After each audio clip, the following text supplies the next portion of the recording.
us this evening to hear about these stories from these worthy charities. We welcome anyone who is considering membership to talk to any of us about our organization. We'd love to answer your questions and hope you consider joining our incredible group. So this evening, we have a few updates about our organization.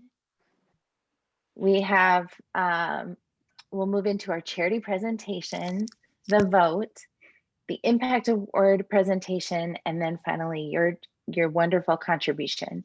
For those new to our meeting, please know that we are very punctual. Each presenter has been allotted a specific amount of time, and we will keep everyone on track to make sure that we're right on time for you. This evening, we will be conducting our Q&A using the chat box feature, just like last quarter. So I encourage everyone to look at the chat box so that you are ready to submit your questions when it's time. So we will have a couple of our board members, Rhonda and Pam, who are monitoring your questions to respond. And then they're also looking for any technical issues or questions about Zoom so that we can make sure that you're up and running. So submit these through the chat box. Others cannot see your chats, but we will combine any similar questions to make sure that we get through as many questions as possible for the charities during Q&A. Tonight, we will also have live voting. So we will be using the polling feature after all of the presentations. To accommodate the chance for teams to discuss their vote, we will have a 5-minute break to allow you to connect by phone or text with each other. After you have determined your vote, we ask that only the team captain submits the vote into the poll. If the team captain wasn't able to attend tonight, then please make sure that one person on your team is designated to make your team vote. We will call everyone, we will ask everybody to rejoin us after 5 minutes so that we can conclude our evening and the announcement of your Impact Award. We will be together again on March 15th for another virtual Zoom meeting, just like tonight. We hope to restart our in-person meetings this summer, but we will continue to make sure we're keeping everyone safe while we help the community. So for our announcements, first of all, we do have a new board secretary. So we thank Pam Klein. Pam has been serving our board all year now as the membership data queen. She's recently accepted our secretary position on our board to help with bylaws and maintaining our official records. She was the brainchild of the 100 Plus apparel. We look forward to another opportunity in the spring when she rolls out another chance to buy 100 Plus Women Who Care gear to show our spirit. And then just as a reminder, we do have our electronic invoices so that team captains can collect for their teams. And we'll also be providing the direct donation links when we email all of our members tomorrow with the summary email, just like last quarter, so that additional contributions can be made to the other charities in addition to the Impact Award. So just a quick reminder that ACH, the payments are lower in fees for us, so we appreciate it whenever people can make the ACH, and you should definitely keep the receipt for your tax reporting this year. And then we have this lovely opportunity to meet all of our members. Tara, our technology guru, is looking for a chance to introduce you on our Facebook page. So if you would like to answer a few questions, please let us feature you on our Facebook page. And then we welcome new members. We invite you to share our quarterly meeting information and the Zoom registration to anybody who you think would be interested. We are happy to answer any questions, and feel free to reach out to our board if you think that there should be a Zoom meeting to invite your friends, or if your company would like an introductory session about joining 100 Women Who Care. We would love to continue building our achievements together. So very excited. Our current membership stands at 311 women with 83 teams. 83 Yep, 83 teams and 79 individual memberships. We are so excited to have all of these amazing women involved. So thank you all for your participation. We have put together, donated over $436,000 into our community. Our group together has achieved so much through your generosity. So a round of applause to all of you for this incredible legacy of giving. So great job. So we will begin with our charity presentations. And to start, we invite Floyd Rose, the board president with 100 Black Men.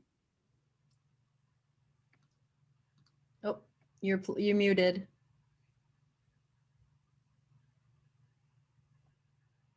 Thank you, Tess.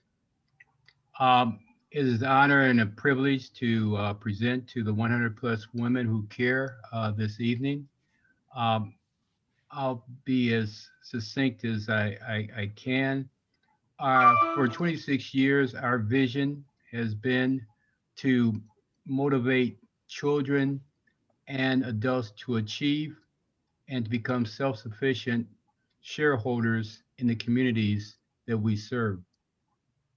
Prior to 16 March, we had initiated service to approximately 450 youth in 5 school districts involving 38 schools. But in the wake of the COVID-19 pandemic, we dealt with the self-imposed protocols appropriately and try to through process has been established. What we endeavor to do to move from the platform of the whole to that of the whole family. To take you back to Maslow's hierarchy of needs, our focus has been to try to get that child to the pinnacle of actuation by taking care of those basics of food, security, safety, to build that self-esteem so that learning could be optimal.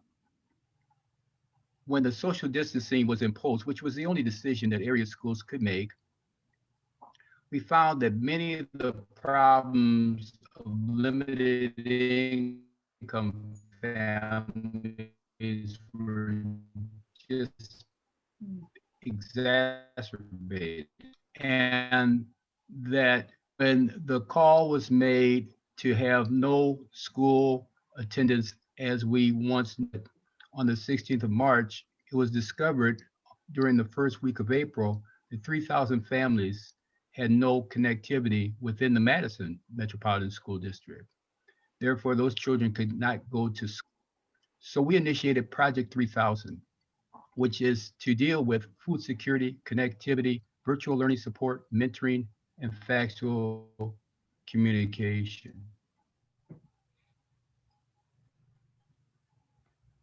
We identified limited income families, those that were primarily around the income strata of about $26,000 a year for a family of 4. As we've gotten into this, we have moved towards those clusters for a number of years. And now, because of COVID-19, are moving so quickly in the wrong direction that we are trying to make a way for those individuals. Case in point, our current efforts are the Tree Lane apartment complex, which has approximately 45 apartments, and 44 of those are currently filled. those of you that are aware, Tree Lane primarily, I should say totally, has residents who have come from homeless shelters or individuals who were living in their cars. These households, for the most part, are headed by single women, single mothers, 41 of those 44, and 3 by single fathers. They comprise a total of approximately 120 children that attend area schools of Oregon, Sun Prairie, Madison, and Verona. Since the 16th of March of this year, none of these children have been able to attend school because there is no connectivity that has been able to work at this complex. Schools have attempted to put in hotspots, but they have not worked. What we're trying, Floyd, yes, just to let you 15 seconds for your. okay, warm up with long-term solutions, paying for internet service for the rest of the school complex. Thank you. Thank you so much. And we welcome questions. Rhonda, do you have questions from the group for Floyd? I don't yet. Actually, Floyd, where are your funding sources currently coming from? They're coming from our strategic partners, MG&E, CUNA, American Family, Dane County Executive's Office, John Deere Financial, UW Credit Union, and Old National Bank. Rhonda, I see a question here. Yes. Says, That's okay. Floyd, would this project then be the money that possibly the 100 Black men would be awarded with this? Would this be going primarily to the Tree Lane project? Absolutely. Every dollar that received by the 100+ women who care will go towards fortifying the complex, both for long-term solutions and short-term solutions. Okay, and I'm just going to keep giving you questions, Floyd. How much does the internet for the building for the year cost? Well, yeah, we're working with a couple providers. We got a quote today where they want a 3-year contract, approximately a year. That would be about $23,000. And we are trying to negotiate that down to doing it 1 year at a time. So have the children had any instruction at all since March 16th? Hit and miss. School districts have brought hotspots, but they have not seemed to work. We thought that the best solution would be just to go with actual cable service. And we did not want to get encumbered into situations where someone also had other TV and what have you. We just want to pay just for that internet service, which breaks out to somewhere around $48 a month per apartment. And how do you identify the families that you're providing support for? We're doing it for the entire housing complex because everybody there is of limited income. We work with the management team that is on site, CARFA, and they've been extremely helpful in working with us to provide solutions. So the funds would be going all towards internet and not be used for any other reason? We have other, right now, the foreboding situation is internet, because the kids are not in school. These are the kids that obviously least can afford not to be involved in virtual learning, cannot be involved in virtual learning just because of where they live. And I believe there's one last question here. Are these students getting serviced at all at the Lucier Center? Yes, they have, well, they had an after-school program that they were going to, and I believe that they go to that intermittently now. Of that 120, 81 children are school-aged, and the other are, I think 39 are not school-aged. But there has been involvement, and there is involvement from the Lucier Center. Providing access, it sounds like might even be able to go beyond just the children, might be able to provide the parent job searching opportunities and other opportunities by having the internet. Is that correct? You were spot on. Of those mothers, 15 are currently employed, 26 are unemployed, and that's one of our long-term solutions, is to try to help them be employed. The digital divide, which was pretty much a consideration of the rural and urban, was real, but it was also real within the urban area, depending on where you lived and what income you had. It was looked on as a luxury, but now it's now a staple. And so these things were here for a period of time, but because of COVID-19, they've gotten worse. And there was no virtual platform that anyone needed to adhere to. Now we're in a situation where it's not an option, but an obligation. Thank you. Thank you so much. We really appreciate this. Thank you so much. Thank you. So we are going to move on to our second presentation. And with that, we welcome both Jeff Turk and Beth Maglio to present on behalf of Friends of the State Street family. Thank you very much for having us today. One of the challenges I imagine you folks have is you've got three great charities to donate to, and but the good news is that whoever you go with, you can't miss on. So just a little bit about Friends of State Street family. Traditionally we do outreach, which is literally going up and down State Street, handing out necessities. Just from our website, from our mission, we work to develop and trust and foster a relationship to become a friend. And that's really our biggest advantage, is that we make relationships with these folks that are experiencing homelessness. Our goal is to help our friends in their journey to permanent supportive housing, support for sobriety, trauma counseling, medical or mental health care.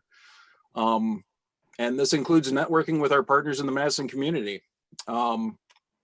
But as you're going to hear, I'm sure through a lot of your presentations, COVID's kind of put the kibosh on a lot of what we traditionally done, and we've had to rethink how we do outreach, how we serve our homeless friends. And it's what's troubling is that, and Floyd referred to it too, referenced it too, is that with COVID-19, we're going to see a dramatic increase of what's needed, and the inability and the taking away of how we traditionally do it. So with that, I want to bring Beth on, because she is not only vice president, but she runs our outreach. And I want her to be able to give you an idea of what we're seeing out on the street and what our needs are. So go ahead, Beth. Okay, yes, thanks for having us, everybody. So COVID has really changed us, and yet I think that we're still really holding on to the grassroots nature of our group. We are a 100% volunteer organization, and our ultimate goal is to sort of, and why we picked the umbrella as our logo, was sort of like to catch what other agencies can't provide. And for a lot of that, it's friendship. It's just being there to help problem solve. And with COVID, all of a sudden, a lot of things changed for our homeless friends in terms of buildings closing where they normally could have gone to get warm or cool. The protests created another situation, and our friends have kind of scattered throughout the city, and yet they still need help. And so a lot of them are in vulnerable population hotels, and the shelters have opened and not cut off of days, which has meant that at least downtown, we see less people, but they're people who really are cut off because of all of the businesses that are closed, or, you know, like I said, like even the library, which a lot of times was a respite place for people to go. They're not able to go. And even just, you know, access to water and facilities and things has been a challenge. We also, though, because of the spread, have found that a lot of people have moved into encampments throughout the city. And we began this summer collaborating with 5 other outreach groups. Oh, you're muted. I know. Sorry, I was trying to, that was my fault. Okay. We want those seconds back. I'm sorry. I'm sorry. I was trying to make you both a spotlight video in case you wanted to chime in, Jeff. Sorry about that. Okay. No, you're No, good. well, we've been visiting encampments throughout the city with a team of 5 different agencies. And what we found that Friends is able to do that sometimes the agencies don't have the resources is that we have been traditionally able to provide stuff through the donations that we get. And so we've been visiting encampments with First United Methodist Church that provides some groceries, but we've gotten over 200 pair of boots out there and winter coats and things for people who are living in encampments. And now, though, we're getting to winter and it's getting scary because a lot of the people who are camping are not like skilled lifelong campers. And so I think that we're really starting to look at what can we do and that agencies have not been able to do. We know that there are at least 125 people, most of them, you know, by name, that are camping throughout the city. And when it gets bitter cold, where are they going to go? And there isn't necessarily money for them to go into a hotel. They're not going to qualify for the Dane County vulnerable population. And so Jeff and I both made it through the polar vortex together, you know, funding rooms for people through donations. And so we have a lot of people who are camping in their cars, and you know that we have a communications line that people are calling and they're looking for help with gas. And so I guess that's our big push right now, is how can we catch what the agencies can't do and to serve the people who are still camping outside. You know, just this week we collaborated with another agency, and there was a woman who didn't get into, well, she was able to get tested and stay one night in the COVID hotel, but she didn't have COVID, but she was still very sick. And so we worked with another agency to transport her to get her groceries and to stay in a hotel for a long weekend, because otherwise she would have been out on the street. She doesn't go to shelter. So. Yep, we've got about 10 seconds to close. Well, anyway, so yep, that umbrella, like how can we support the people and help be a bridge between those agencies, I think is really our focus. Well, we welcome questions. So where do you get funding now from, Beth or Jeff? Mostly from fundraising. For example, on Facebook, I would say that's our #1 fundraising effort.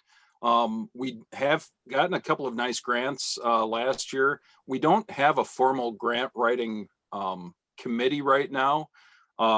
It's something that I'd like to get more, you know, we're an all volunteer board. And so, and our focus is always so much on outreach and getting out there that, you know, finding people, the right people to help us with that is another story, but we will do crowdsourcing, fundraisers, that type of thing. So having said that, it's really hit and miss. I mean, right now I'm starting to see a slowdown of that type. I used to be able to put out a call for action, and I'm seeing about 50% decrease in what we would normally get.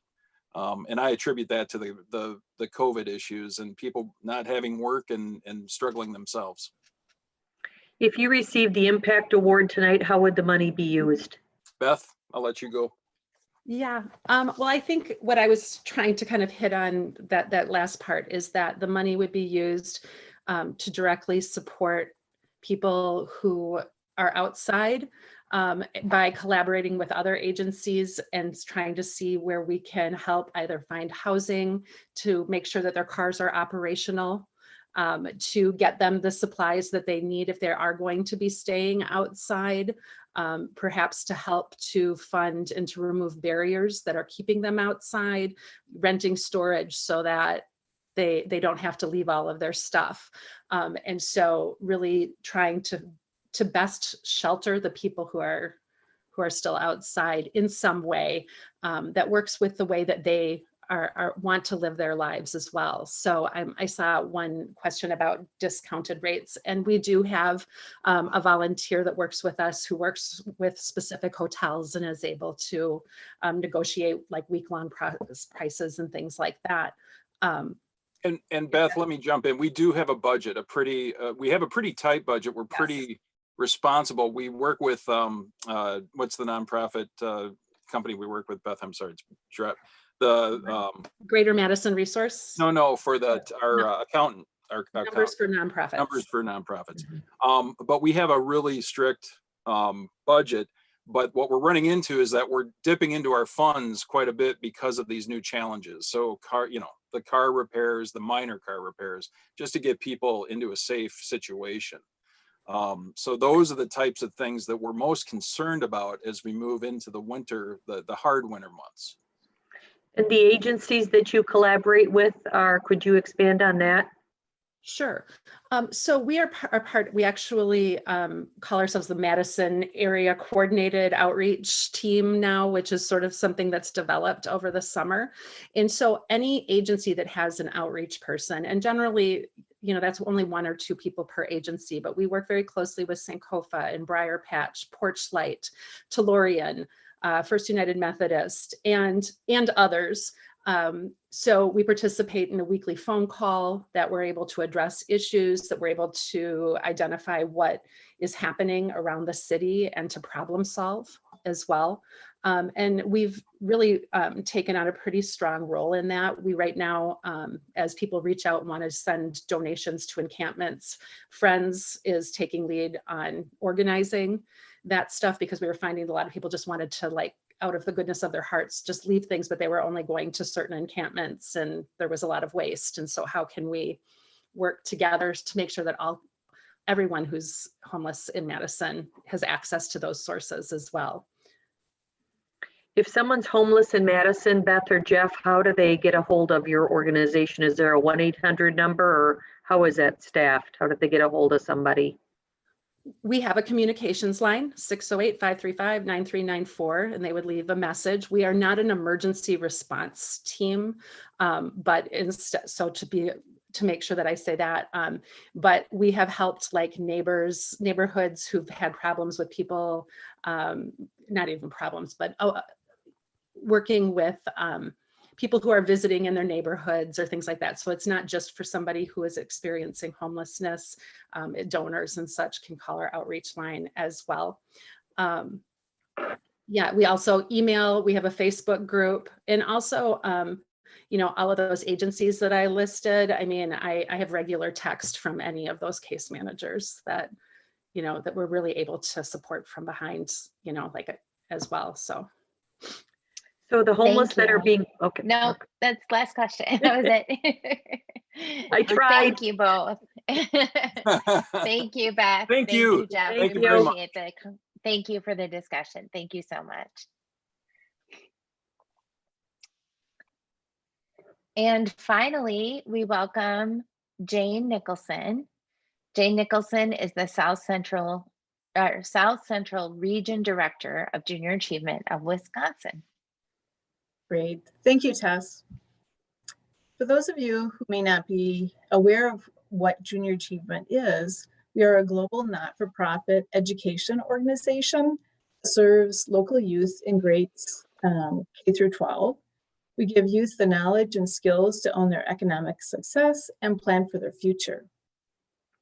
Community volunteers, who are mostly business professionals, make this possible by delivering the academic standards-based lessons that focus on 3 areas: financial literacy, career and work readiness, and entrepreneurship. We offer these programs to schools and to youth community organizations at no charge. I'd like to share a story of a 6th grade student who is participating in a lesson about how to budget personal finances. After the lesson, the student asked the volunteer if she could have additional worksheets to take home to her mother. When asked why, the student said, "I don't think she knows how to budget." We provide the necessary skills for a 21st century global workforce, and we reach over 141,000 Wisconsin students annually.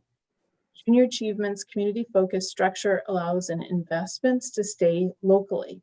In the Dane County area, investments positively impact more than 5,800 youth annually. One of JA's strengths is a unique partnership between business and education.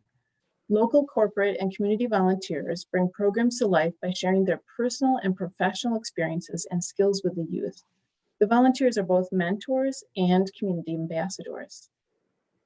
I'd like to share a story of a 3rd grade student who is participating in what's called the piggy bank savings game during a lesson that included each student receiving a check register, $250, fake money, and unexpected expenses and other income based on their assigned life scenario.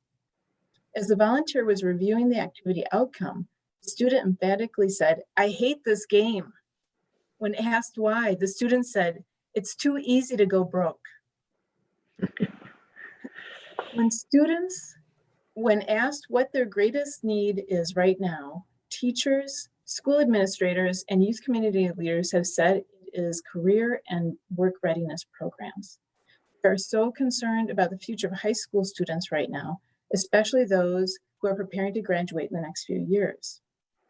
To meet this immediate need, our goals are to continue modifying career and work readiness in-person programs to virtual delivery models, and also to provide these digital programs and resources to teachers and youth across Wisconsin, specifically reaching at least 1,000 Dane County youth in grades 6 through 12 during the rest of this school year. Your generous financial support will convert current career and work readiness programs from to virtual and digital programs and resources. It will also provide Dane County youth free online learning and classroom resources and programs during this school year and also future school years. It will help pay for education materials, the digital licenses we need, and the training so that Dane County schools and community organizations can access the programs. It will also provide the funding for developing the tracking mechanisms to monitor the effectiveness of the programs. I would like to share with you a final story about a JA alum. As an elementary student participating in various JA programs, Matt's entrepreneurial spirit was first kindled in 2nd grade and continued throughout his early years.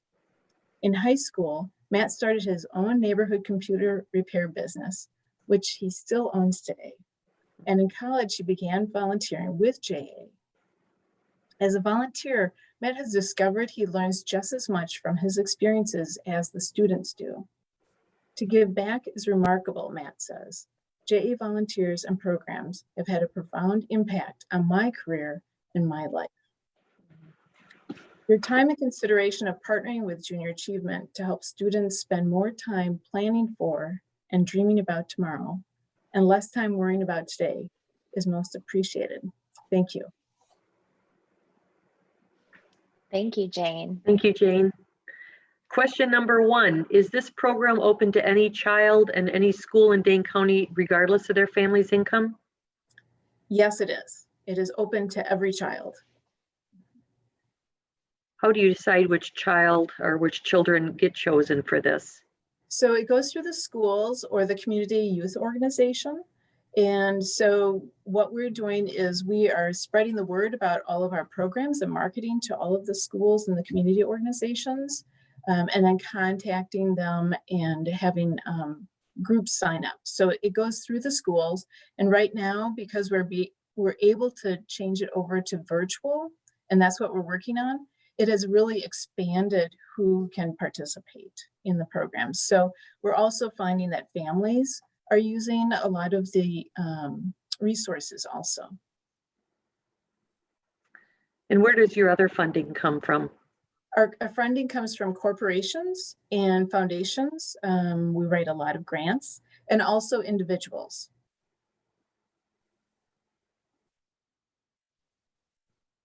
Keep the questions coming. Yeah, any other questions for Jane?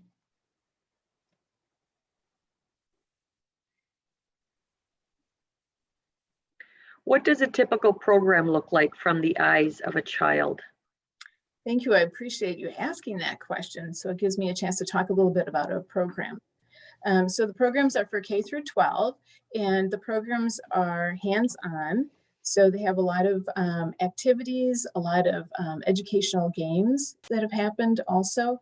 And it's all academic based, and actually the curriculum is built out nationwide through Junior Achievement USA, and then it comes down to the local level, and we utilize it. So there's lots of hands-on materials.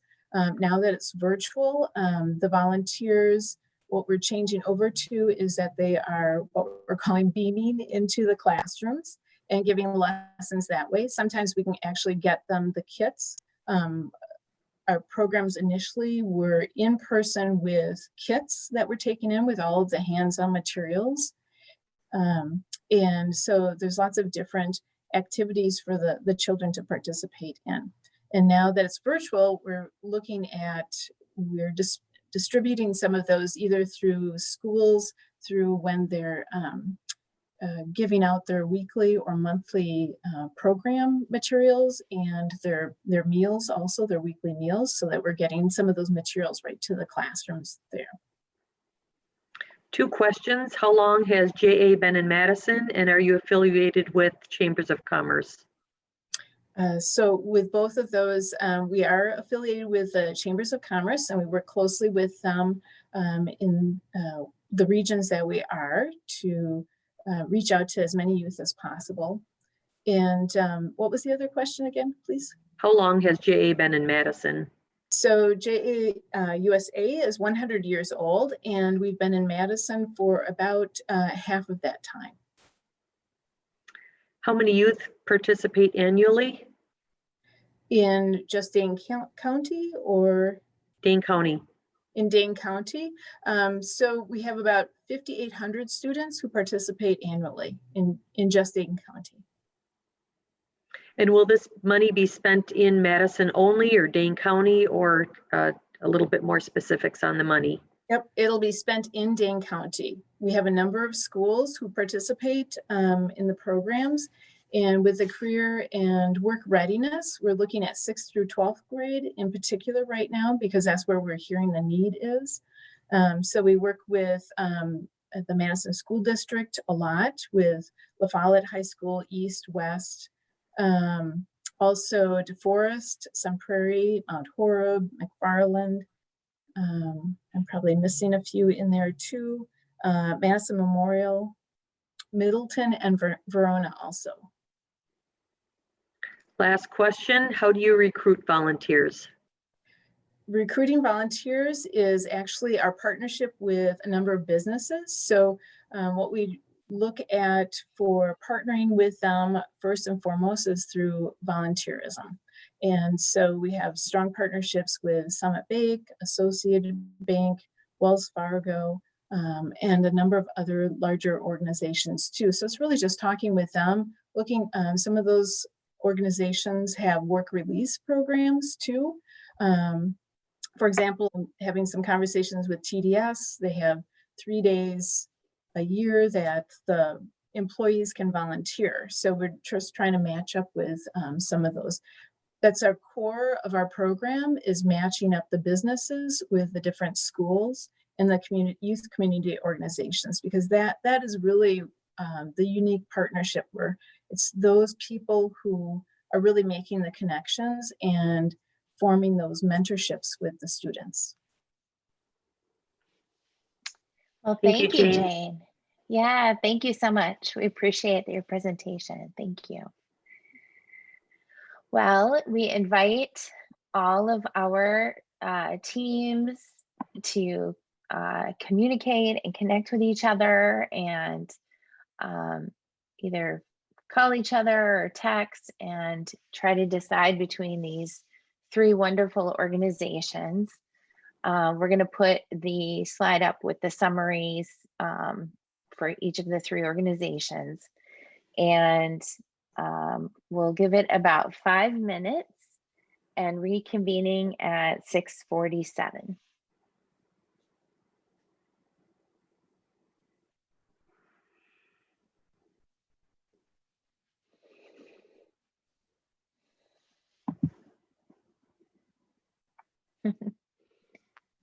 Pam, do you want to put on your Christmas music again?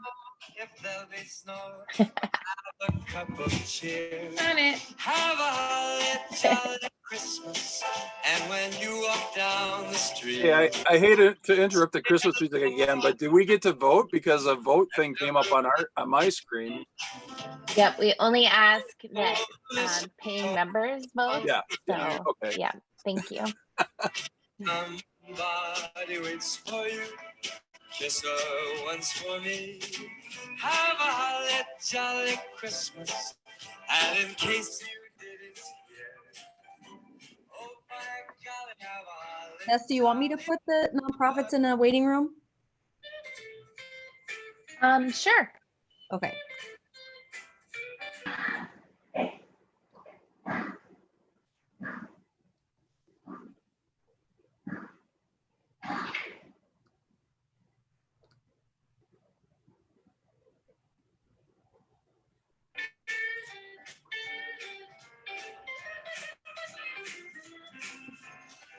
I don't see where I can vote, folks. I think a couple of us are having issues with that. I'm not seeing it either. No, it's because the board members are all listed as co-hosts, so you can't vote if you're a host. Can you unhost us Yes. so we can vote? Thanks, Rhonda, for bringing that up. I was struggling too. Yeah. Thank you. Did it come up for you? Yes, now it did. Thank you. It did now. Thank you. Have a holly jolly Christmas. And in case you didn't hear, oh by golly, have a holly jolly Christmas this year.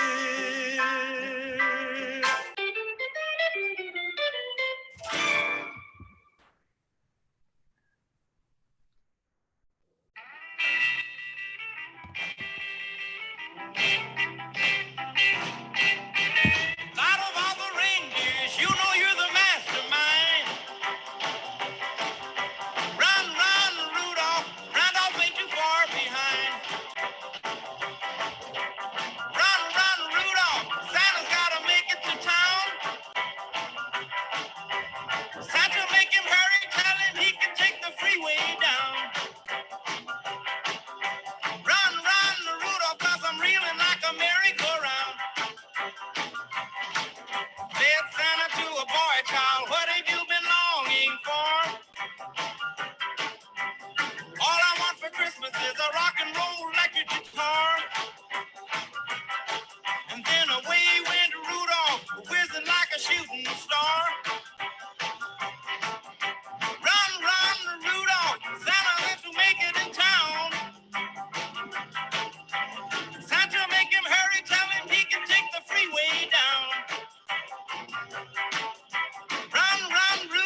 We're at 4 minutes and 50 seconds on the voting.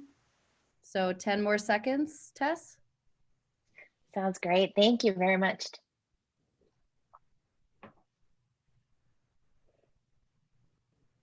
5, 4, 3, Get 2, your vote in. 1.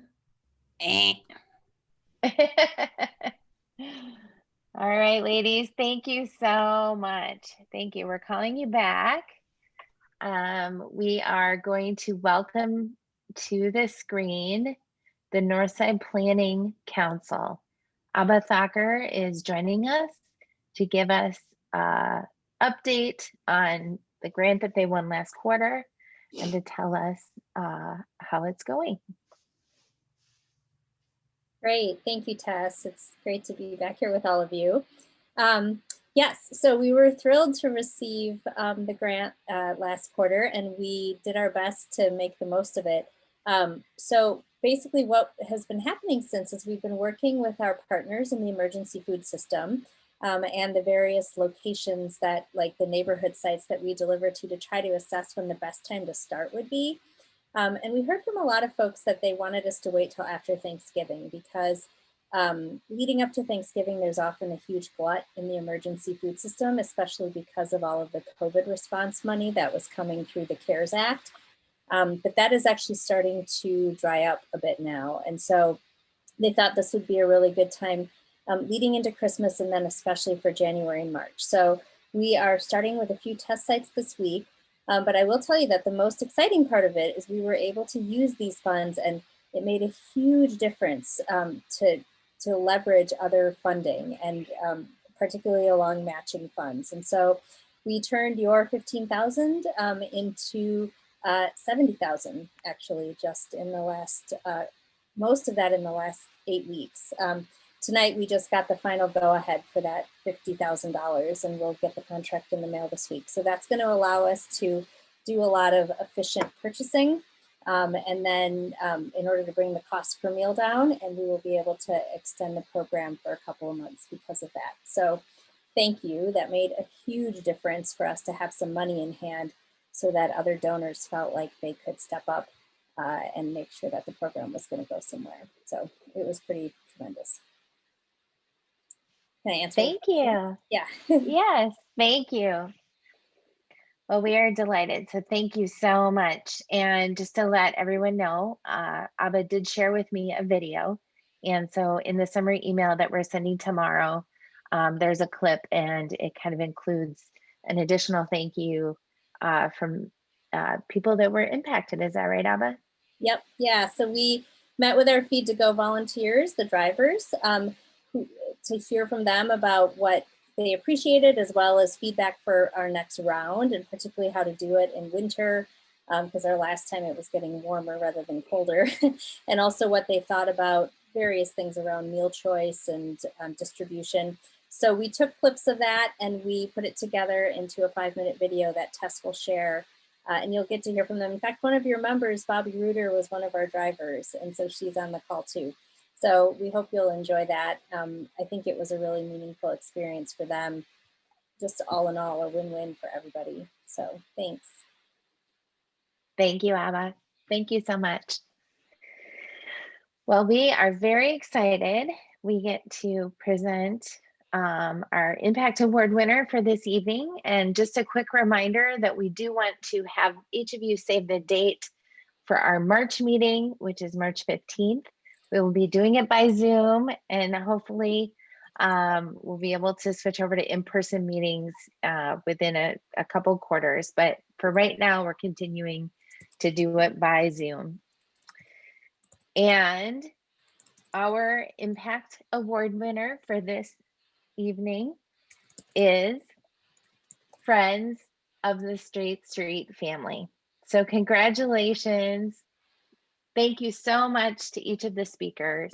You were all wonderful presenters. We so appreciate learning about each of your organizations.